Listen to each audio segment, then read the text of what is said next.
Hello, everyone, and welcome back to another episode of Exercise is Bullshit. I'm so excited to be joined today again by Ryan Burke. Ryan is a master's student. You've gotten your master's already. I'm going to have to screw this up. We might have to redo it. Who cares? We're just rolling with it. Ryan went to Lehman College. He got his master's degree out there in exercise science.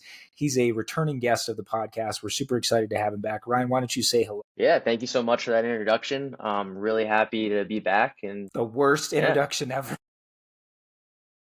not at all, not at all. I only just finished up, so it was like a couple months ago. Gotcha. Yeah. So Lehman, for those of you who don't know, I would definitely recommend listening to our first podcast together. We'll talk a little bit about what that was, some experimenting we've been doing on our own since then. But Lehman is one of the leading exercise science programs in the university. It's in New York City. It's led by Dr. Brad Schoenfeld. They've also got great additional scholars that come in and work there, including Dr. Mike Israetel, Dr. Pack, Dr. Milo Wolf. Max Coleman is another one of your former colleagues who's doing a lot of really cool stuff. Just lots and lots of really cool leaders in the exercise science field are coming out of New York City. And we couldn't be more thrilled to have you back on, Ryan. So thank you so much for joining me.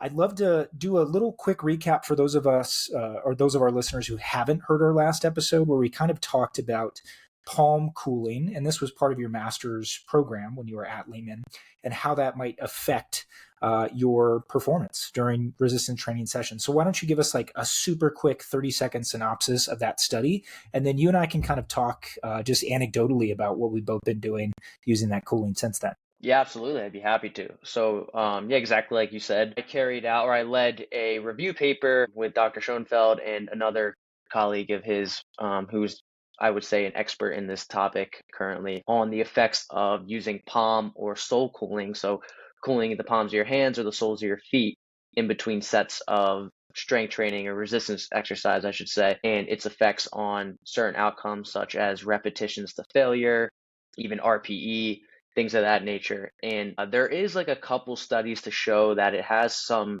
significant benefits on those performance outcomes I just mentioned. And particularly that topic was kind of introduced, or I guess, to the mainstream media by Dr. Andrew Huberman. He was pretty fond of the topic several years ago. He had mentioned it and talked about a couple studies that were done out of like a lab in Stanford that showed pretty crazy results from cooling the palms between sets. We're talking like, I'm pretty sure they made the claim of like strength increases in 1 rep max bench press that were comparable to using like steroids. So pretty insane results. And so that kind of caught my ear when I was first heard that a couple years ago. So once I got to Lehman, one of the projects we had to do was basically go into the literature and find a controversial topic and come out with like some type of consensus. And ultimately I dove into the topic and found out that although there are some intriguing findings for cooling, there's also a lot of inconsistent results overall, and some studies that, like for example, those studies I just mentioned haven't been replicated. And the most recent studies on the topic that are very high quality, they implemented like double blinding to control for the placebo effect and all that, didn't seem to find any additional effect compared to just normal recovery between sets. So ultimately, in short, we need more research on the topic. But as we talked about in that episode, there doesn't seem to be a downside of like at least trying it out, and you can implement it practically by using like ice packs, even cool water, things of that nature. So yeah, it's an interesting topic of research that I hope we get more on in the future, especially when it's hot out in the summer. Like I work out in my garage a couple of days a week when I'm not able to get to the gym. So I'll play around with that. I've been using like an ice pack in between my sets when it's really hot, and although like I haven't noticed any performance benefits in terms of the total reps I can perform or like my volume or anything like that, it just feels good. Like I feel, I guess, more refreshed going into my sets, right? Because it's super hot, I'm sweating my butt off, and then hold on to that thing between sets and you just almost feel like a little bit like, that's refreshing. So even if it's just like a psychological thing, it still feels nice. So I've been playing around with that.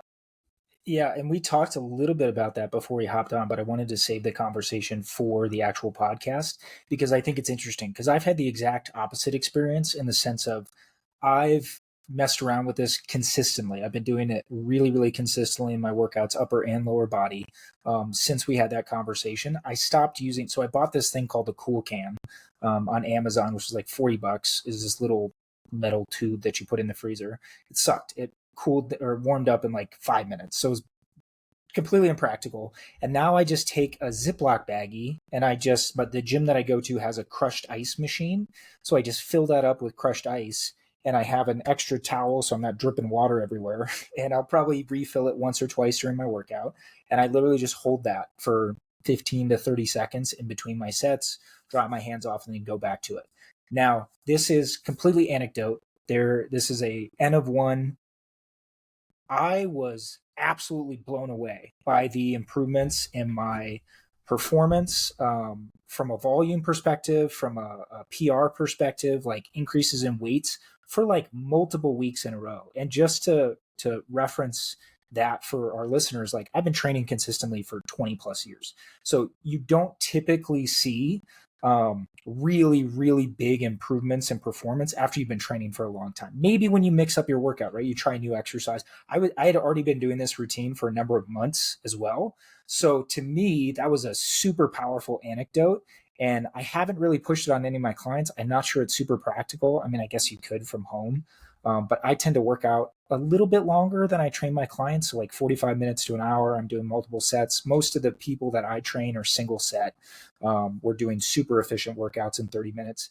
So to have like a bag of ice there doesn't necessarily make sense. But just anecdotally, it's been freaking awesome. And then when you said that maybe you're not noticing the benefits in your garage, I'm wondering if it's because it's so hot that maybe you're not experiencing those benefits. And again, this is all conjecture. Who knows if this is true or not? But I wonder if you were doing that same thing in a more clinically like climate controlled environment, if you wouldn't also notice a difference, because maybe that's counteracting like the fatigue that you would have felt otherwise, right? Because you haven't noticed any detriment to your performance.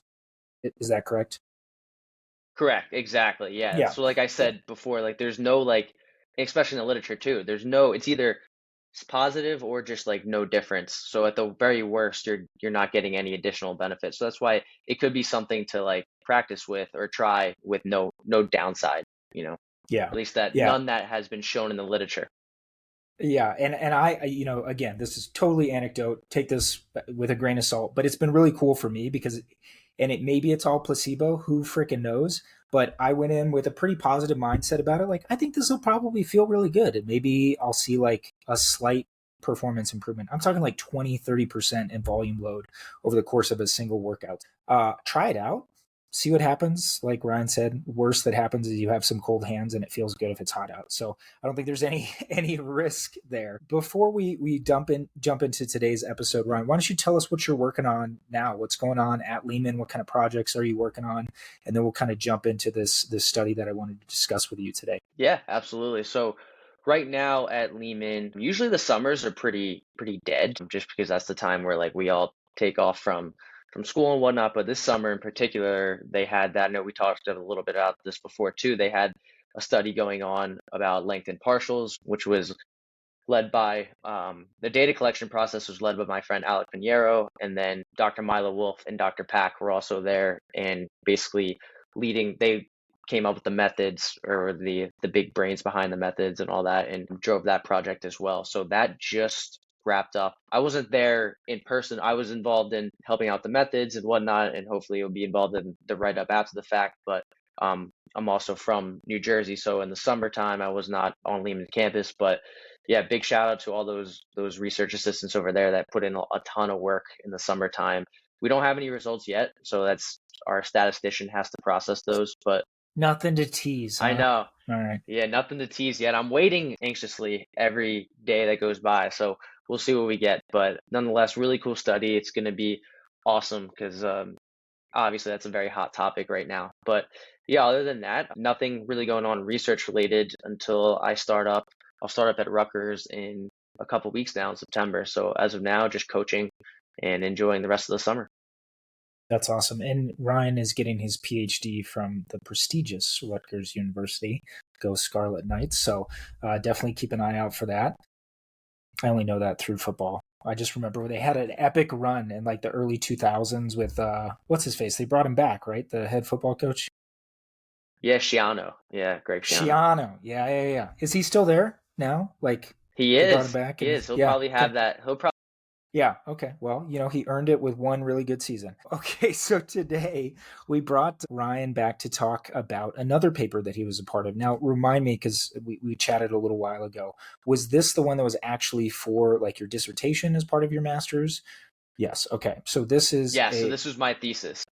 Got it. Okay, great. So this paper was about supersets for gains, and the actual name of the paper was Less Time, Same Gains, Comparison of Supersets versus Traditional Set Training on Muscular Adaptation. So firstly, before we dive into the actual paper, the outcomes, all of these things, talk to us a little bit about, in your own words, what is a superset for our clients or our listeners, rather, that are maybe unfamiliar with that term. Give us like a big, broad paintbrush stroke of how you would define a superset, or maybe how it's defined in the literature. Yep. Yeah. So usually we'll start off just with normal traditional training, traditional sets, right? That's just like you would say you're performing the bench press, and you have 3 sets that day.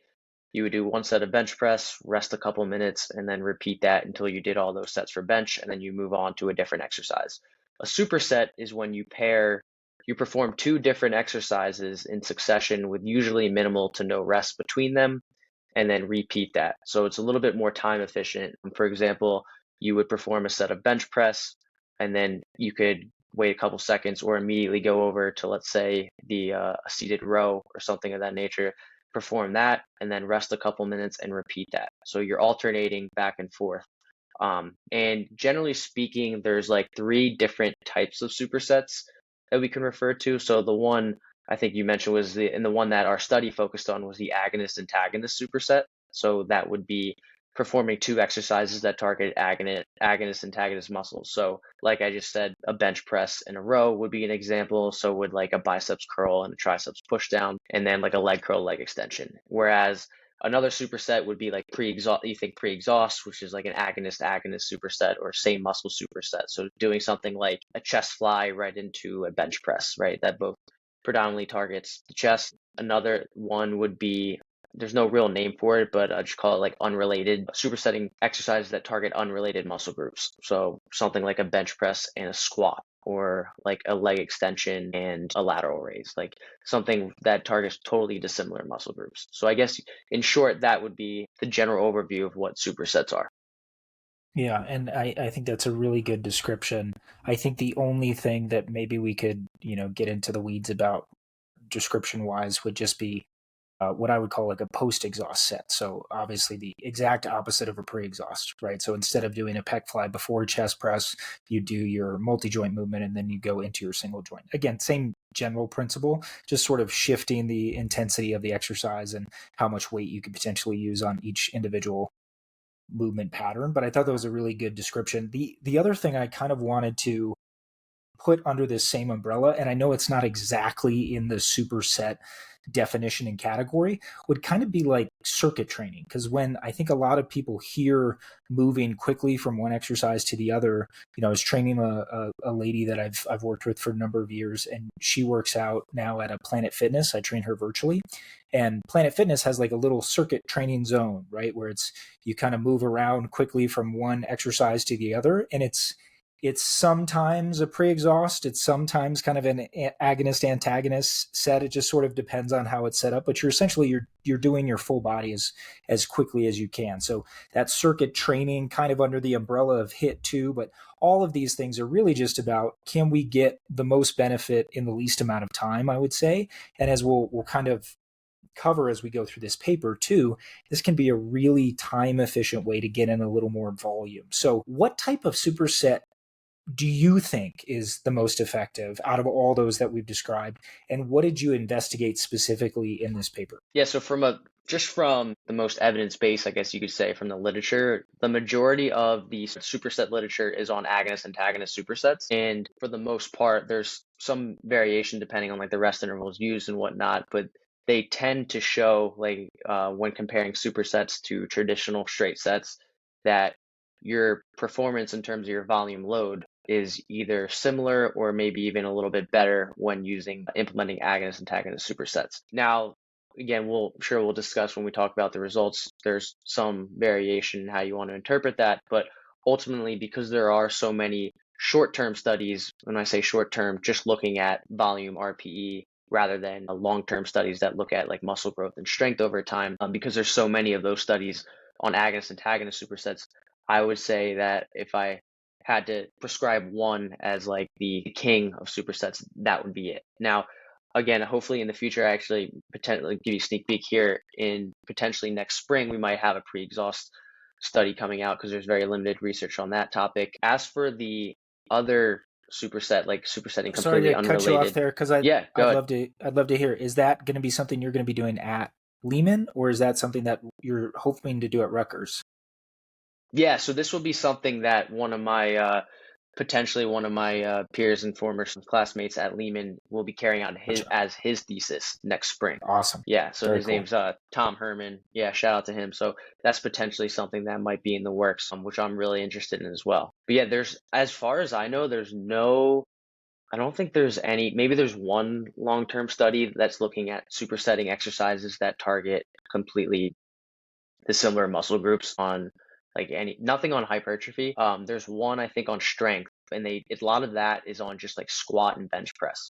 So supersetting the squat and the bench press. So those are two very taxing exercises, especially when you perform them with like to failure. So when looking at the amount of reps you could perform, that research seems to show that that type of superset might reduce the amount of volume you can perform when implementing supersets. But I'd say the best paper we have on that is a study by Anderson and colleagues, which is a really awesome study. It was like a full body superset protocol, like supersetting the deadlift with the bench press, like the squat with the bent over row, like a full thing for like 8 exercises, and it was in trained participants.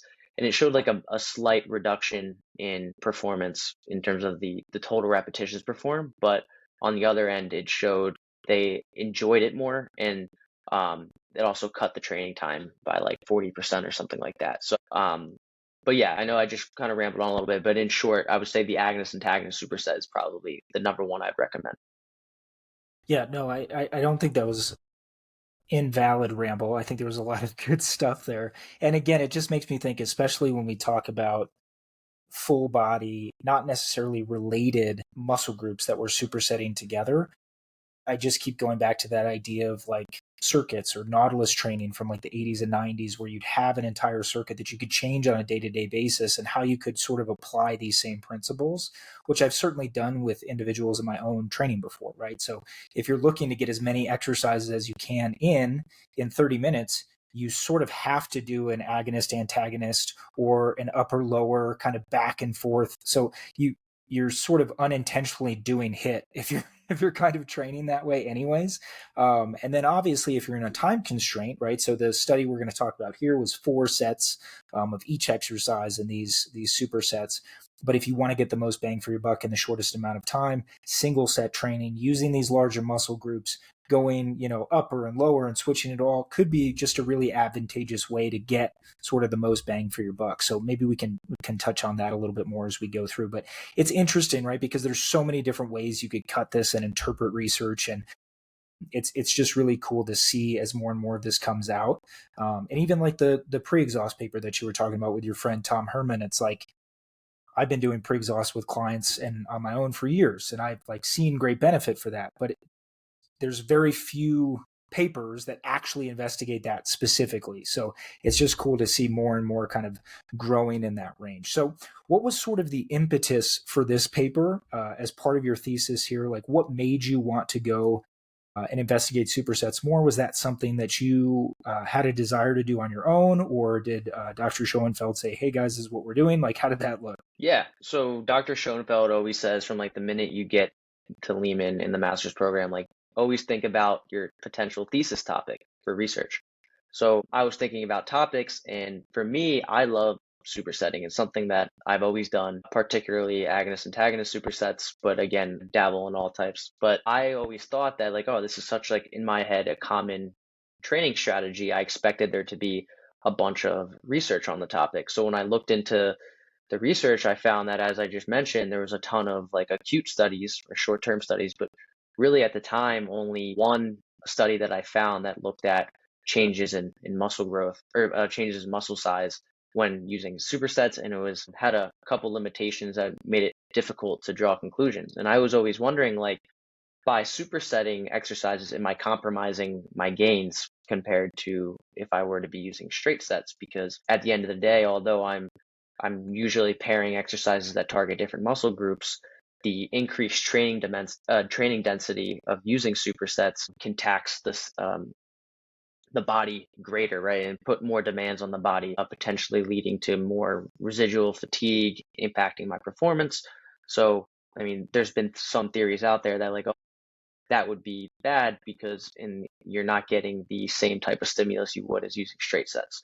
So looked into the research, saw that there was limited stuff on that topic, and then kind of the ball went from there. Did my literature review on it, and we ended up carrying out the study about a year later. So, talk to us about the study design. Obviously, you guys get a lot of participants from the program there.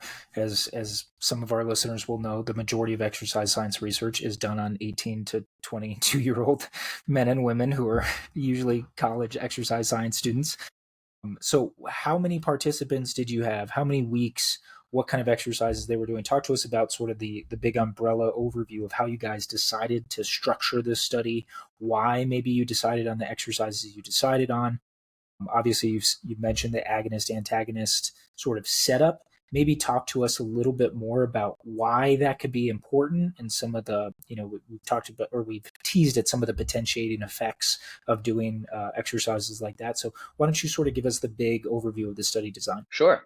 Whenever any of us really design a study that's carried out, we always got to think of the resources we have and the practical constraints that we have when carrying it out in the lab, right? So in terms of the exercise selection, that is always dependent on what we have available to us in the lab. But ultimately, we recruited 50 subjects. As you said, they were between the ages of 18 and 40. They had to be resistance trained, which was, we define that as at least 1 year of consistent resistance training experience for both the upper and the lower body. And we ended up with 50 participants.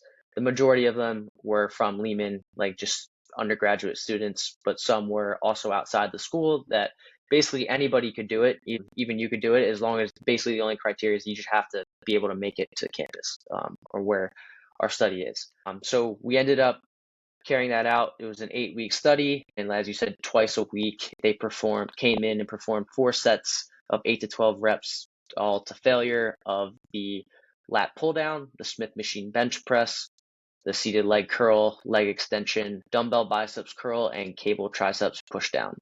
One group, they were all randomized. One group performed those as normal traditional sets, whereas the other group performed that as supersets. So the lat pull down and the bench press were superset together.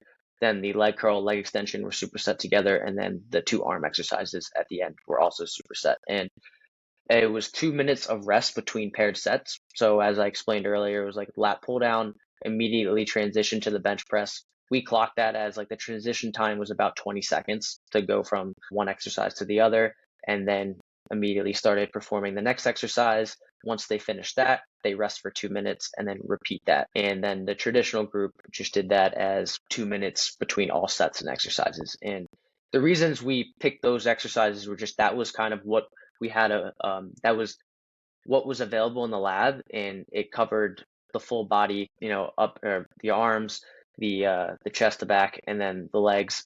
But the biggest thing too is those are muscle groups that we could assess using ultrasound when we wanted to look at direct measures of muscle hypertrophy over time.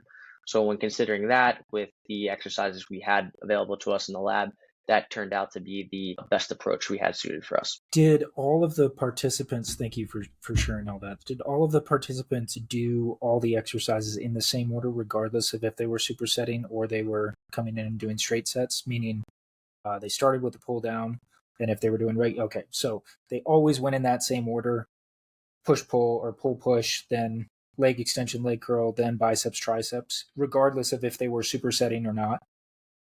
Yes, so great question. Exactly. So the within exercise order never changed. So for example, the superset group always did the lat pull down prior to the bench press, and the traditional group also had to do the same thing. So, but the caveat was due to when you have 50 subjects coming in and out of the lab, due to that, it was basically whatever was available. So they could start with either the lat pull down, the leg curl, or the biceps curl, but they could never Gotcha. start with the exercise that came after. So, and then it Gotcha. was So the they same could for do the, the chunk out of order, but they couldn't do the yes, actual grouping out of order. Got it. correct. Yep. Okay. And that was kind of derived from A, it's can get really backed up when you have 50 research subjects coming in, and B, there's a lot of literature out there showing that, at least for hypertrophy's sake, that exercise order might not be crucial. And ultimately, when you have that many subjects coming in for 8 weeks, it usually gets washed out anyways. Yeah, so that is what we did Yeah. for the exercise order. I mean, the only like issue I could potentially see with that would be fatigue in the biceps and triceps potentially, vice versa, like going because there's two exercise groups for the upper body as opposed to the lower body.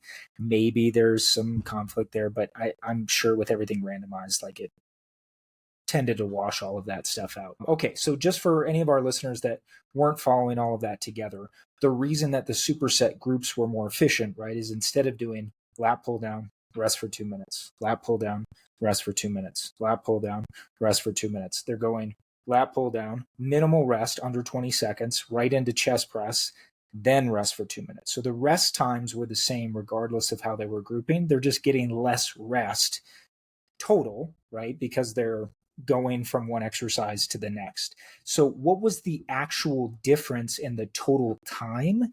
And then were there differences in exertion level? I know it talked about the session RPE. Why don't you talk to us a little bit about the experience from the participant's perspective? Yep. So in terms of the time, as like to no surprise, this has been shown in a lot of the acute studies as well. Supersetting led to the workout was, I think, 36% less time on average it took to complete the whole training session, which is pretty massive, if you ask me at least. Then, as terms of the RPE, so we asked them to rate how hard they felt like the session was. The initially it was seemed like the superset workout was rated harder than the traditional workout by about like 1 point. However, when we averaged the values out across all 8 weeks, so over the long term, those values tended to be more similar, suggesting that maybe it's not as big of a gap as we thought. And we're not exactly sure as to why that was. We think maybe it's because, like, again, all sets were performed to failure, and we did we applied progressive overload to keep them between the 8 and 12 rep range. So perhaps they still perceived both training protocols, as being extremely difficult, as it is relative to their experience over time. But ultimately, in the beginning, like I said, they rated a little bit harder. And then what else? In terms of the volume load, so we also assessed volume load in the first two sessions. So we had them before they did the long-term intervention, we had them come in, and the first session they were randomized to either perform one under the superset workout or the traditional workout, and vice versa. And we had them do the same load for all sets from workout one to workout two, compared the amount of reps and computed that to volume load, and found that volume load tended to be more similar between the two conditions. And that's probably because, if you think about it, when you're supersetting the agonist antagonist, at least, sure, you're going right to the next exercise, but by the time that 2 minutes is up and you account for the time it took to transition and perform the paired set, by the time you get back to performing that set for we'll say the bench press, it's been more than 2 minutes technically. So although systemically you're still working during that time, locally the muscle is afforded more recovery time, if that makes sense. That definitely makes sense. And that's a great point, too. And I think one of the things that makes specifically agonist antagonist supersets so much more realistic in the long term, right? Especially if you're time constrained, right? If you're doing all agonist sets, like you just get completely wrecked, right? If you're doing pre-exhaust, things like that, where if you do have some level of recovery time, if you're doing biceps and triceps, when you're doing your tricep exercise, your biceps are technically resting, right? They might be doing some form of eccentric contraction or something, stabilization, but for the most part, they're resting during that time that you're working your triceps, and then you get the 2 minutes of rest. So now you've gotten, call it 2.5, 3 minutes of rest time in between. So no, it definitely makes sense. And I think it also makes sense too. And I think the paper talked about this a little bit, that maybe the session RPE in the superset group was a little bit higher to start off, and then it sort of balanced out, which to me also makes pretty intuitive sense as well. If you're getting people, even if they're previously trained, if they've not done supersets before, it can be pretty exhausting and working to failure, right? So you've got sort of that double whammy kind of going for people. So that seemed to make a lot of sense just from the aspect of, oh yeah, this would be harder to start, and then by the end of the 8 weeks, you've gotten kind of acclimated to it.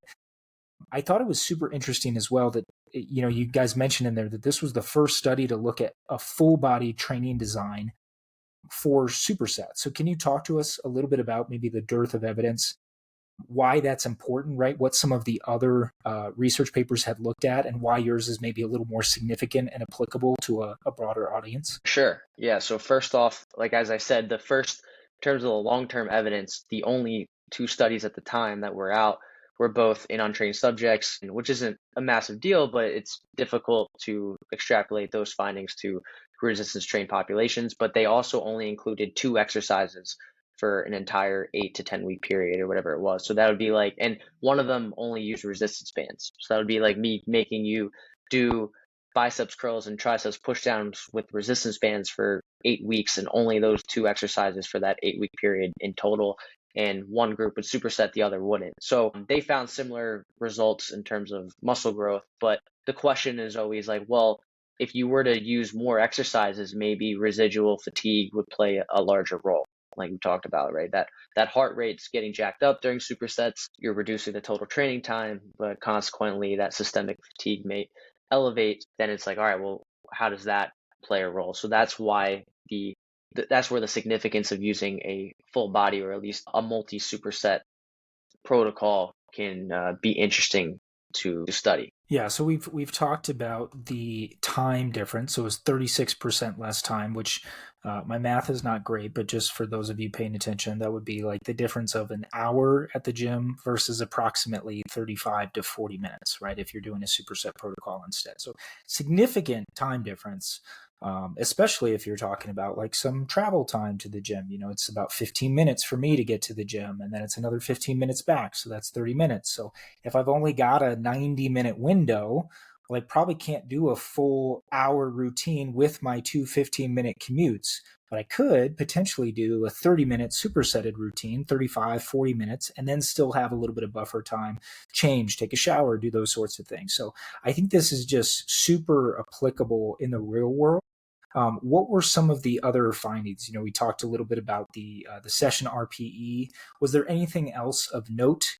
You mentioned you had 50 people that started, but I believe there was only 43 who finished. Were there specific reasons for that? Why don't you talk to us about some of that stuff? Yeah, so we always over recruit because, as expected with research, you're going to get dropouts, right? It's difficult to maintain participants for extended periods of time, especially when you require them to come in multiple times a week. Because if they tend to miss sessions, at some point you have to boot them out of the study, because then it can influence the results if they're in one group or another, right? So dropouts are always for various reasons, whether personal reason, too many misses, even like a big criteria or a big something we try to be strict on is making sure that they don't do any other type of training, resistance training outside the study itself. So like two of the participants I caught lifting in the weight room, so I had to boot them out of the study. So that's just something that that's a limitation to research. I wish we could follow them 24/7 throughout the day and all that, and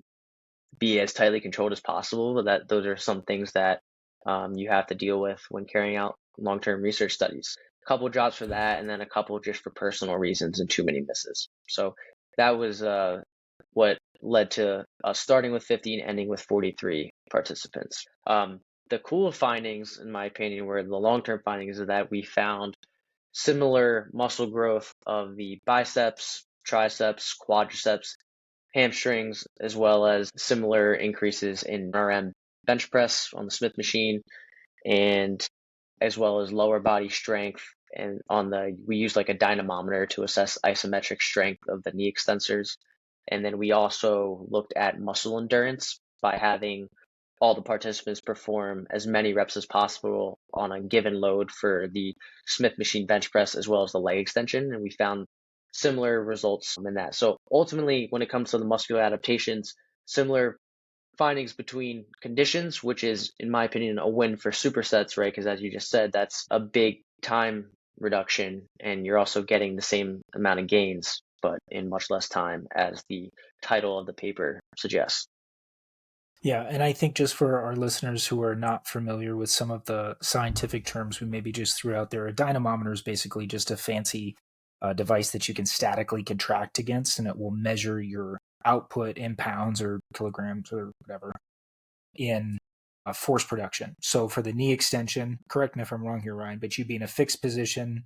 I'm not sure what the degrees would be, but you're just extending and pushing in as hard as you can for a certain amount of time, 10 seconds, 5 seconds, five, maybe? Just a Exactly. Yeah. question. 5 seconds, Yeah. 4 trials. And like you said, Yeah. like you said, it's like Yeah. you're strapped in. Think you're like on like a fancy leg extension, and you're fixed at an angle of like 70 degrees of knee flexion, and you're kicking against an immovable object. So basically Yeah. performing a static leg extension.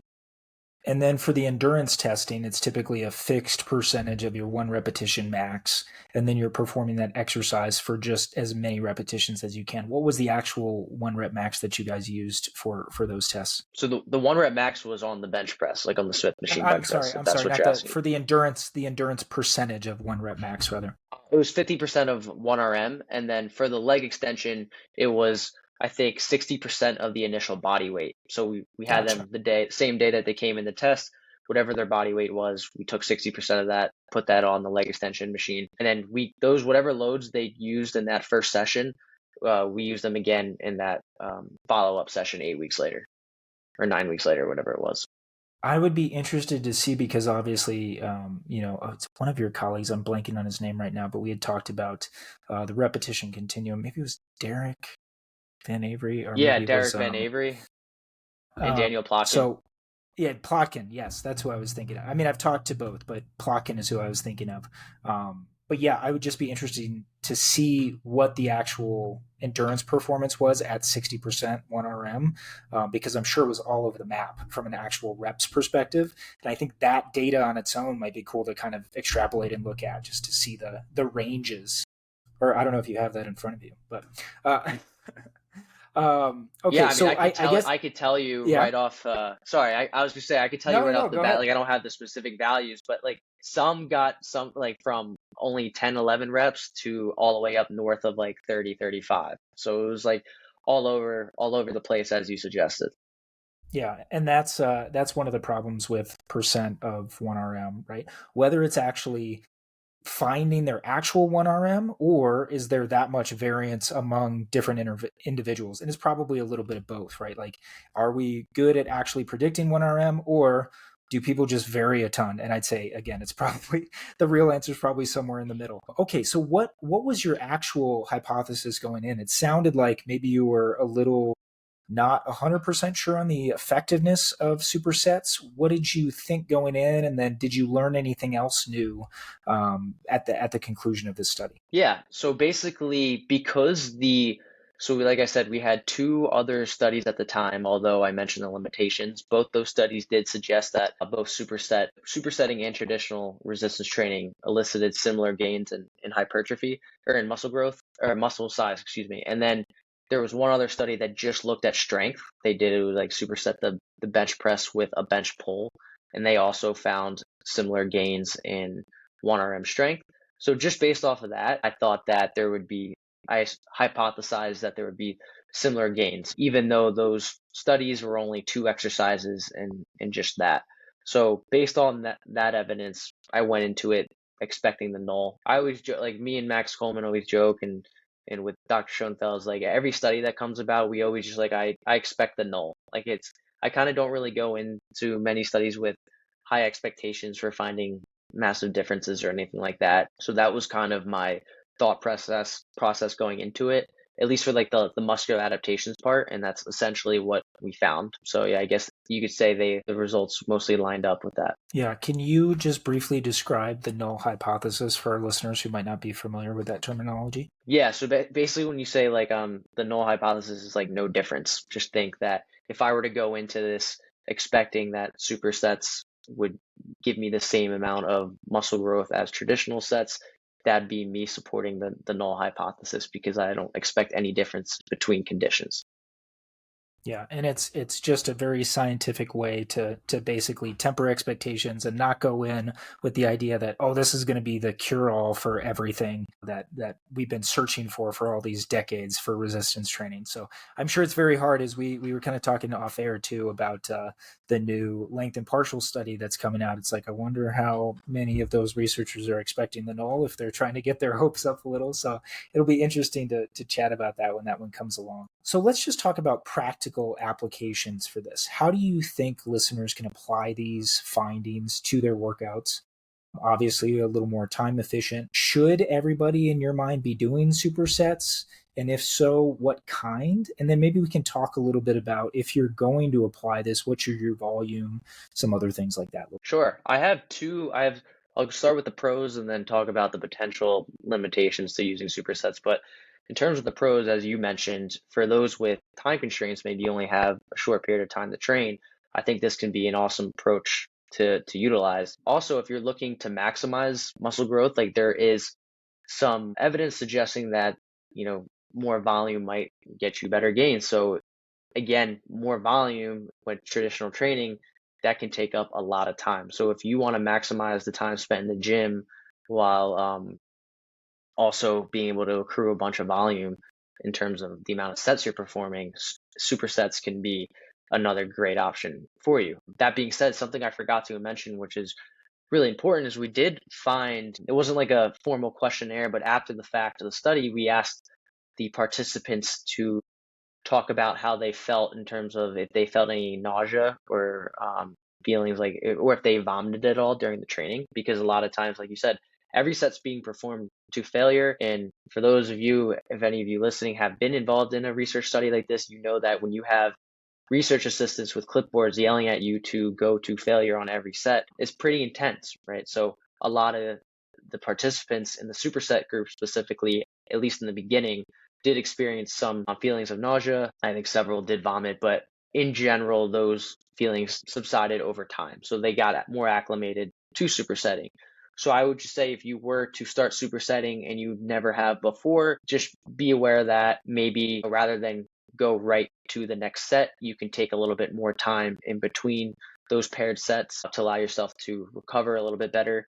As you said, another thing, like with circuit training, let's say you're not just doing two exercises, but you're doing a circuit, taking a little bit more time between as you alternate between exercises. And then also, like I said, we had them perform every set to failure. So there's research suggesting that you don't need to go to failure necessarily to stimulate muscle growth, right? So maybe not at first, at least, not taking all your sets to failure when performing supersets. That could maybe diminish those potential signs of nausea as well. And then the other potential con I can think of, is just the fact that if you're in a busy commercial gym, you have to be a little bit more particular with your exercise selection, right? I do think, like, when the paper first dropped and Dr. Schoenfeld was mentioning about it on social media, people in the comments, I think, blew it out of proportion a little bit about how, like, oh, like, now we're going to see all these people be that guy in the gym that are taking up a bunch of machines and all that. And I get it. Like, sometimes if I'm in a busy gym, I might not superset all the exercises that I normally would if it was like completely empty. Like when I was at Lehman, I would normally work out in the research lab there, so I'd have the whole place to myself, so I could superset freely with whatever I wanted. But usually opting for like dumbbells, or maybe bringing dumbbells over to a certain machine, and just planning ahead of time going into the gym can help you counteract that issue. But it is something to consider when first deciding to implement supersets. Yeah, I think those are some great points. And I had actually, I come from a lower volume sort of paradigm originally. So I didn't even think about sneaking in more volume in less time. But I guess that could definitely be an application for somebody who is trying to, get to that 20, 30 sets per muscle group per week. And it's like, I don't have 2 hours a day to do this, so I'm going to have to start supersetting stuff together. So I was more thinking of, how could we minimize the amount of time? Yes, we do not want to be that guy that's taking up multiple machines. I think potentially a fix for that could be going more with the circuit approach and just doing multiple rounds through, if you're doing something in a commercial gym, right? Like if you're taking up leg extension, leg curl for 10 minutes because you're supersetting back and forth with 2 minutes of rest in between. One, like, probably don't do that, or let people work in with you. Or two, like do your set. If nobody's there, do your second set. If nobody's there, do your third. But if you need to get interrupted, go do your biceps, triceps, or whatever, right? And then come back and finish those off later. So that could be another way to potentially not be a complete gym jerk if you're trying to incorporate this in your own training. Does set volume need to be a certain number? Now, obviously, you guys did 4 sets. What do you think from like a minimum effective dose perspective could be the most applicable? Like if somebody really wanted to get in and get something done quick, how many sets should they be doing? Or I guess it'd be more conjecture at that point, but I'd love to hear your conjecture and just your anecdotal thoughts on that. Yeah, I think it depends on the person, but for one, I mean, check out your podcast with Dr. Pack on volume in general, the minimum effective dose guy. But yeah, there's a lot of research suggesting that you can make some gains with very low volumes. But for this study, you could consider that a potential limitation is that they frequency and volume demands might have been relatively low. But as you did say, like when you're performing all sets to failure, that could potentially make up for a little bit of that. But nonetheless, that's something that is a limitation to the study and that needs to be further carried out in future studies is that how does supersetting, how does high volumes, weekly set volumes, I mean, like, so for example, I think we did for the biceps and triceps, it was only 8 sets per week directly. And then you can add another 8 for like the lat pull down on the bench if you count that. But in terms of like the quads and the hamstrings, that's only 8 sets total for the week and just the leg extension, leg curl.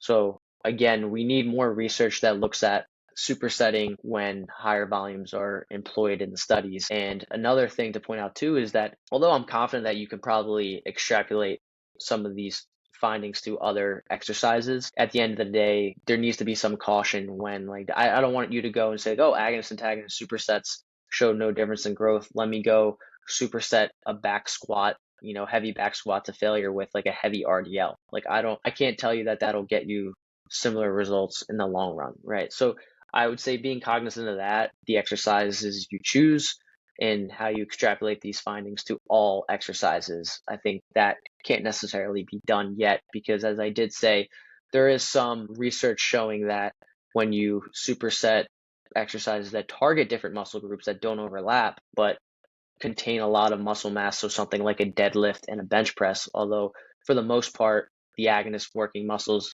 in each of those exercises don't overlap with each other and theoretically shouldn't interfere. They did see like a reduction in the amount of volume they can perform just because I would guess that because those two exercises are very taxing both psychologically and physically, especially when you're doing that with heavy loads and whatnot. So just being cautious when taking these findings and applying them to all exercise combinations and whatnot.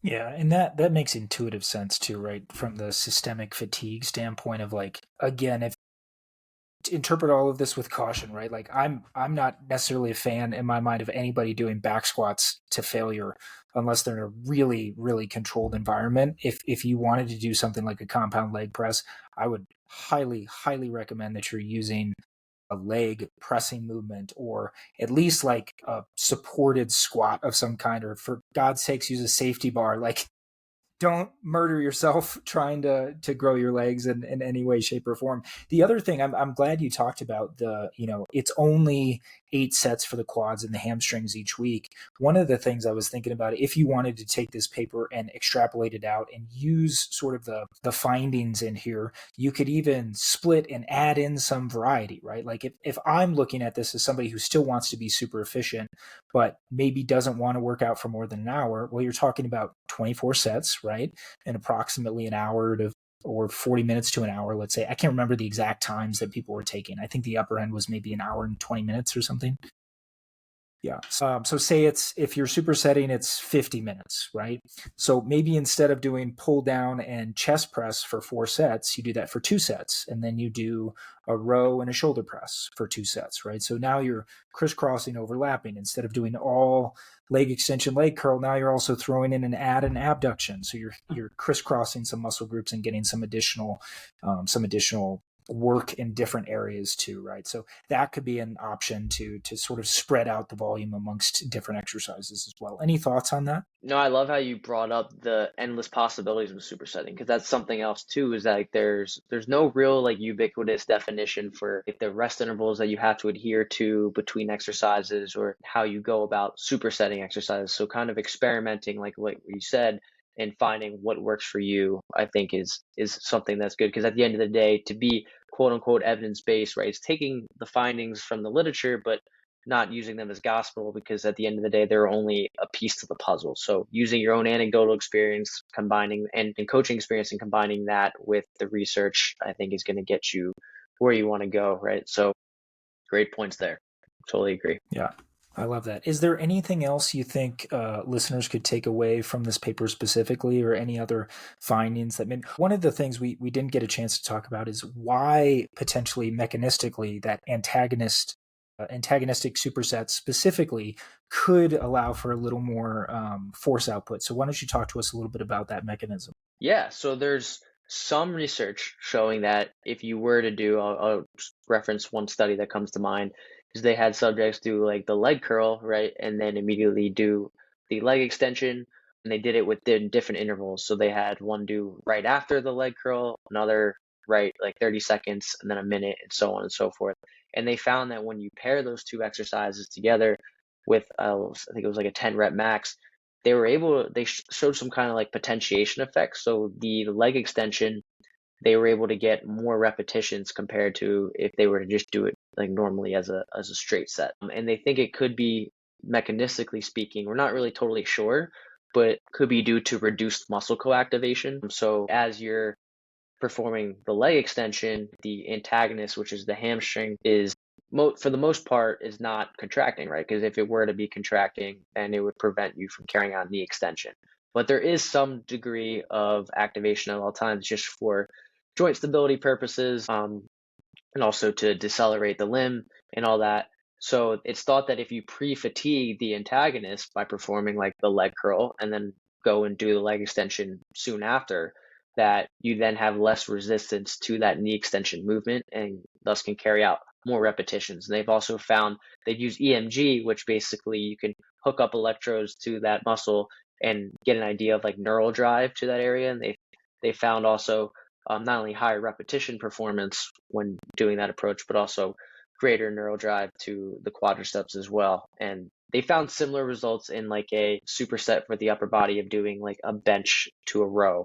So that's mechanistically too why agonist antagonist supersets could also get you greater volume or greater performance. But again, those studies mostly were just in two exercises, right? And for example, that leg extension, leg curl study, they just looked at one set in isolation. So when you take a full body protocol that's a little bit more realistic in terms of what's used in the real world, and perhaps those fatigue effects could reduce that potentiation effect. That's what kind of we hypothesized as to why we found similar volume load between conditions. But ultimately, more research needs to be carried out to understand that mechanism at play, and how to potentially manipulate that. That's super interesting. Is there exercise that you would want to perform first potentially in that grouping? You mentioned the leg curl before the leg extension. Would that work vice versa? Or does it specifically have to be like the extended or the contracting movement before the extending movement kind of thing? So that's a really awesome question. I'm glad you brought that up, because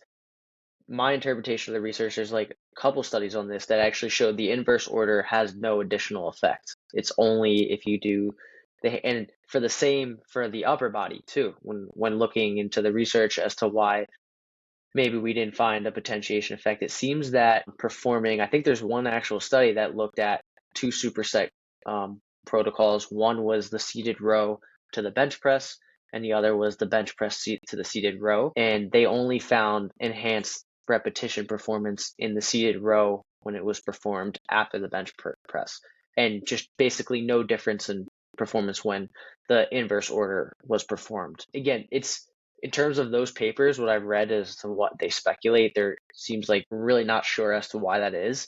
If I had to put a hunch on it, or if like had to speculate, I think it may have to do something with maybe overall tension. For example, like the hamstring curl, if you think about it generally, at least in a seated hamstring curl, it puts more both passive and active tension during the movement because you're in more of like a hip flex position, right? So maybe that's enough to reduce that co-activation or potentiate that antagonist muscle. Whereas the leg extension, if you think of the majority of leg extension machines, you're carrying out like the quads aren't that lengthened, right? So there's not, maybe there needs to be a certain tension threshold that's met, both in terms of the passive tension. So think about being the muscle being lengthened, but also having to contract through that range of motion as well. And then similarly for like the bench press and the row, if you think of a bench press, right, it follows like an ascending strength curve where it's very difficult in that, where the muscle in the bottom where that pec is stretched and those muscles are stretched. So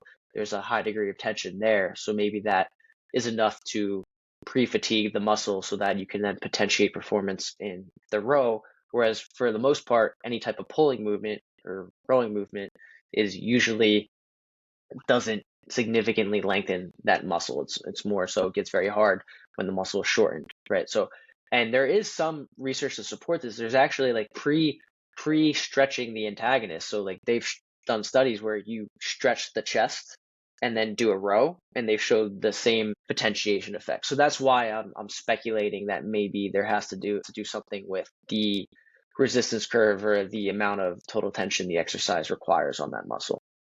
Yeah, that's super interesting and something that would be really cool to see additional research on. And I'm sure we will, because master's students are going to continue to go through Lehman and they're going to continue to have to come up with ideas for their theses. So I'm sure at some point, if one of you is listening, let's do another study on that. Let's find out more. Okay, if you think we really covered everything, Ryan, and I really appreciate you taking the time. I think some of the big takeaways are, if you want to be more time efficient, or as you pointed out, if you want to potentially sneak in more volume in the same amount of time, I think supersetting in its many different flavors can be a potential option for you.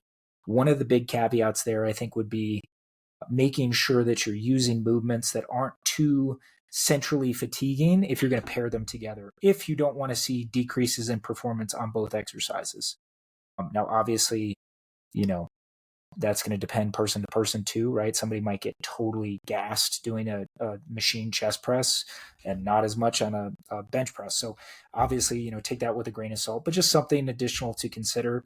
I think if you're short on time, using supersets in any one of these forms or fashions can just be a great option to get in a workout in a super time efficient, method. Obviously, like you mentioned too, listen to that volume chat that Pack and I had. That's episode 1 on exercises bullshit. So give that a listen to see just sort of the various range of different volumes that people can do to see results. Anything else you want to share with our listeners before I let you go? No, not necessarily, but yeah, I think you hit on those key points there, and it was a lot of fun chatting with you as usual. Yeah, I'm excited for future research, as you said, to come out of Lehman and everywhere else. So I'm sure Yeah, there'll be a lot of awesome discussions to be had in the near future. for sure, man. So why don't you share your Instagram handle? If anybody wants to give you a follow, I'd love for them to be able to follow you there. Obviously, we're going to keep in touch. I really appreciate you taking the time today. I'm sure you're going to do great things at Rutgers, so I'm excited to see how that develops. But share any ways that people can get in touch with you, and we'll see you again soon, I'm sure. Yeah, thank you. My Instagram handle is Ryan Burke, Burke 33, and yeah, I will from time to time post any research that comes out of our lab at Lehman, and we'll probably post research that comes out of the lab that I'll be involved in at Rutgers. So yeah. Are you still going to be helping with Lehman? Are you going to be like a assistant professor or anything over there while you're doing your PhD work? No, unfortunately not. Not actively, at least. Maybe Okay. we'll work on some projects and reviews and whatnot, but I'll be teaching at Rutgers as like a TA there. So Oh, I'll nice. be That's full awesome, time man. there. That's congrats. That's super cool. Yeah, and I'm sure that's going Thank to you. help with your PhD costs. So smart man. Yes. Awesome. Well, thank you so much for taking the time today, Ryan. Thank you everyone for listening to another episode of Exercise is Bullshit. Please like, subscribe, and share. Thank you so much, Ryan. I appreciate you taking the time. Of course. Thanks for having me.